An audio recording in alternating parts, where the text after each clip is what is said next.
কবরের মধ্যে নামার পর কাফনটা যখন টান দিয়ে যখন খুলবেন, টান দিয়ে যখন খুলে ফেলেছেন, তখন যুবকের চোখের মধ্যে ধরা পড়ে গেছে সুন্দরী মেয়ে। এই কাফন চোর বলেন, সুন্দরী মেয়ে দেখার পরে নিজেকে আর ধরে রাখতে পারে না, কবরের মধ্যে গিয়ে সে জেনায় লিপ্ত হয়ে গেছে। নাউজুবিল্লাহ বলেন। কবরের মধ্যে যাইয়া জেনায় লিপ্ত হয়ে গেছে, জেনা করে ফেলছেন। জেনা করার পরে এরপর যখন কবর থেকে যখন উঠতেছেন, উঠার পরে কে জানি আওয়াজ দেয়, যুবক রে, আমি ছিলাম সতী সাধবী একজন নারী, আমার শরীরে কোনো পুরুষ হাত দেয় নাই। কোরআনের আলো, কোরআন হাদিস যেখানে, কোরআন হাদিস যেখানে, লিল্লাহি তাকবীর, হাতটা নামান। সম্মানিত হাজিরিন, তাহলে আমরা ক্ষতির মধ্যে রয়েছি। এরপরে আল্লাহ রাব্বুল আলামিনের নবী বলেন যে মানুষ যদি ক্ষতির মধ্যে যদি পড়ে যায়, আল্লাহ তাআলাকে যদি স্মরণ করে, আল্লাহ তাআলাকে যদি ডাকে, আল্লাহ তাআলা মাফ করে দিবেন। সম্মানিত হাজিরিন, আল্লাহর নবীর জামানায় মক্কা এবং মদিনায় মানুষ যখন মারা যাইতো তখন কিন্তু কাফন চুরি হইতো। কি চুরি হইতো? কাফন চুরি হইতো। তো আমরা মারা গেলে কবরের মধ্যে আমাদেরকে যখন ঢুকানো হয় তখন কবরে কাফন দেয় না, দুনিয়ার জমিন থেকে কাফন পরাইয়া নিয়ে যায় না? নিয়ে যায়। তো কাফন পরাইয়া মানুষকে কবরের মধ্যে রাখা হয়। রাখার পরে দুনিয়া থেকে কিছু নিয়ে যাইতে পারে না, শুধুমাত্র 3 টুকরা কাপড় নিয়ে যায়। কবরের মধ্যে যখন কাফনের কাপড় যখন নিয়ে গিয়েছেন, মক্কা এবং মদিনার মধ্যে এই আবার এমন ধরনের এক চোর যিনি কিনা কাফন চুরি করতেন। আল্লাহর নবীর কাছে ঘটনা খবর আসতেন, আল্লাহর নবী খবরটা জানতেন, কিন্তু কে চোর এটা ধরা যাইত না। এক পর্যায়ে যখন চোর যখন ধরা যাইত না, মক্কা এবং মদিনার মধ্যে কাফন চুরি হইতো। এক পর্যায়ে মক্কায় অনেকদিন যাবত মানুষ মারা যায় না, ওই চোর কিন্তু কাফনও চুরি করতে পারে না। এক পর্যায়ে খবর আসলো তার কানের মধ্যে, মদিনায় একজন মারা গিয়েছে। এই চোরটা সংবাদ পাওয়ার পরে হাঁটি হাঁটি পা করে মদিনায় রওনা দিল। রওনা দেওয়ার পর এলাকার মধ্যে প্রবেশ করলো। এলাকার মধ্যে প্রবেশ করার পরে সব লোকেরা যখন জানাজা করে দাফন কাফন করে দিয়ে যখন কবরের মধ্যে যখন রেখে দিল, এই লোকটা, এই চোরটা তখন সন্ধ্যার অপেক্ষা করতে শুরু করলো। সন্ধ্যার অপেক্ষা যখন করতে যখন শুরু করলো, সবাই আস্তে আস্তে রাত যখন হয়ে গেল, সবাই বাড়ির মধ্যে ঢুকে গেল। এই কাফন চোর আস্তে আস্তে আস্তে আস্তে যাইয়া রাত্রিটা যখন গভীর হয়ে গেছে, সবাই যখন নিচপ হয়ে গেছে, কবরের মধ্যে, মদিনার কবরের মধ্যে যাইয়া চলে গেলেন। এরপরে মাটিগুলো সরাইলেন। মাটিগুলো সরানোর পরে বাঁশগুলো সরাইলেন। বাঁশগুলো সরানোর পরে কবরের মধ্যে আবার নামলেন। কবরের মধ্যে নামার পর কাফনটা যখন টান দিয়ে যখন খুলবেন, টান দিয়ে যখন খুলে ফেলেছেন, তখন যুবকের চোখের মধ্যে ধরা পড়ে গেছে সুন্দরী মেয়ে। এই কাফন চোর বলেন,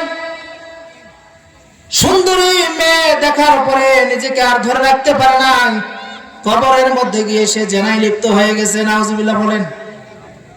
কবরের মধ্যে যাইয়া জেনায় লিপ্ত হয়ে গেছে, জেনা করে ফেলছেন। জেনা করার পরে এরপর যখন কবর থেকে যখন উঠতেছেন, উঠার পরে কে জানি আওয়াজ দেয়, যুবক রে, আমি ছিলাম সতী সাধবী একজন নারী, আমার শরীরে কোনো পুরুষ হাত দেয় নাই। যুবক রে, আমি পবিত্র হালতে কবরের মধ্যে আসছিলাম। এ যুবক, আমি পবিত্র হালে আমি আল্লাহর সাথে সাক্ষাৎ করতে চাইছিলাম। যুবক রে, তুই আজকে আমাকে নাপাক করে দিলি। যুবক শুনে রাখ, আজকে যদি আমার ক্ষমতা থাকতো তাহলে তোরা আমি আটকাইতাম, কিন্তু আমার ক্ষমতা নাই। এইবার যুবককে যখন এই কানের মধ্যে যখন কথাগুলো যখন আসতেছিলেন, এবার মহিলাটা কবরের মধ্যে থেকে আওয়াজ দেয়, যুবক রে, তুই যেহেতু আমাকে নাপাক করে দিলি, যুবক শুনিয়া রাখ, আমি নাপাকি হালতে আল্লাহর দরবারে উঠবো। যুবক, সেই দিন কিন্তু আমি মালিকের কাছে কিন্তু তোর বিরুদ্ধে কিন্তু মামলা দিব, আসামের কাঠ গড়ায় কিন্তু দাঁড় করাই দিব। যুবক, আমি কিন্তু সেদিন কিন্তু তোরা ছাড়বো না। এইবার যুবকের কানের মধ্যে যখন এই আওয়াজ আসে, যুবক চিন্তা করলো, এতদিন পর্যন্ত বহু কবরের মধ্যে নাম্বা কাপন চুরি করছি, জীবনে এরকম আওয়াজ আসে নাই। এই আওয়াজটা কোথায় থেকে আসলো? এই আওয়াজটা তার কানের মধ্যে বারবার বাজে। যুবক এবার চিন্তায় পড়ে গেল, টেনশনে পড়ে গেল, টেনশনে পড়ে গেল। নবীর দরবারে দৌড়াইয়া চলে গেল। নবীর দরবারে যাওয়ার পরে ডাক দিয়ে বলেন, পয়গম্বর, আমি এমন একটা গুনাহের কাজ করেছি, অপরাধ করেছি, অন্যায় করেছি। পয়গম্বর গো, আল্লাহ তাআলা কি আমাকে কি মাফ করবেন? বলে, হ্যাঁ হ্যাঁ, তোমাকে মাফ করে দিবেন। যুবক ডাক দিয়ে বলেন, পয়গম্বর, আপনি তো জানেন না কি অপরাধ করেছি। পয়গম্বর ডাক দিয়ে বলেন, কি এমন অপরাধ করেছো যে আল্লাহ তোমাকে মাফ করবেন না? যুবক ডাক দিয়ে বলেন, পয়গম্বর, আপনি তো জানেন মক্কা এবং মদিনায় কবরের কাপড়ের কাপড় চুরি হয়। আল্লাহর নবী বলেন, হ্যাঁ চুরি হয়, আমি শুনেছি, কিন্তু কে চোর ধরা যায়নি।